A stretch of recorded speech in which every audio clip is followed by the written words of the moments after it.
आदरणीय दर्शकवृन्द, सम्पूर्ण नेपाली दाजुभाइ दिदीबहिनी सम्पूर्णमा नमस्कार। हामी आज यस नेपालको भारत निकट सीमावर्ती क्षेत्र ठोरीमा आइपुग्यौं र ठोरीमा आइपुग्दा हामीले यस नदी देख्नुहुन्छ। यो नदीमा नदीको किनारै किनार हामी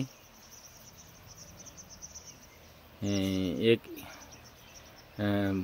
दैवी शक्ति माता लक्ष्मी नारायण माता सीता को चाहिँ ध्यान स्थल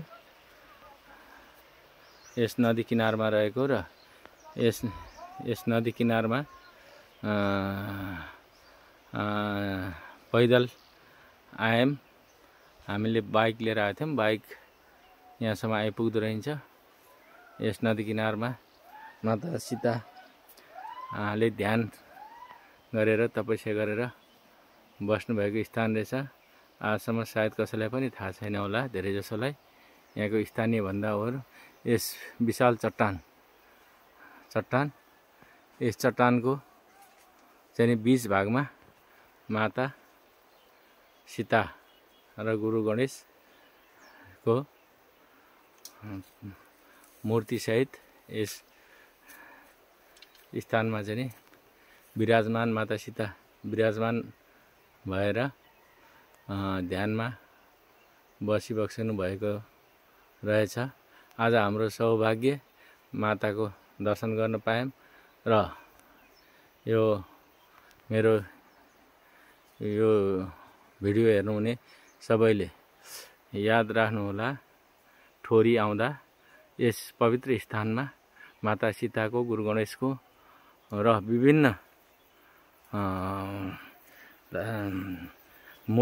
विभिन्न यस चट्टानमा विभिन्न आकृतिका मूर्तिहरू समेत रहेको हुँदा यो एकदम अचम्मको चाहिँ पौराणिक र दार्शनिक ठाउँ भएकोले हजुरहरू पनि यस स्थानमा आएर दर्शन गर्नुहोला। जय होमा दर्शन गर्नुहोला। हेर्नुस्, यस शिलाहरूमा विभिन्न आकृतिहरू छन्। यी शिलाहरूमा बाटाभरि शिलाहरू टेकेर हिँड्न पर्ने अवस्था छ। यस शिलाहरूमा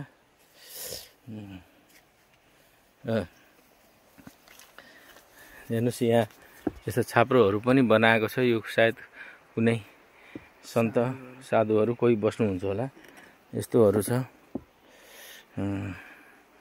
र यी शिलाहरू हेर्नुस्, विभिन्न शिलाहरूमा विभिन्न आकृतिहरू छन्।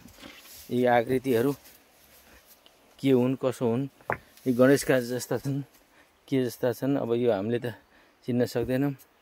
ल हेर्नुस्, यी शिलाहरू यस्ता किसिमका छन्।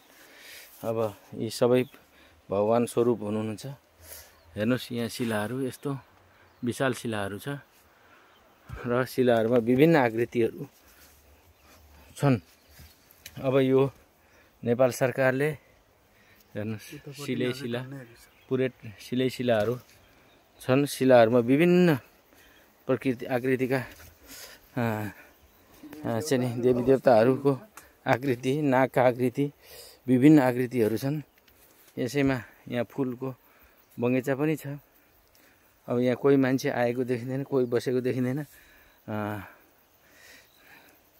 विभिन्न देख्नुस्, यी सम्पूर्ण शिलाहरूमा विभिन्न आकृतिहरू छन्।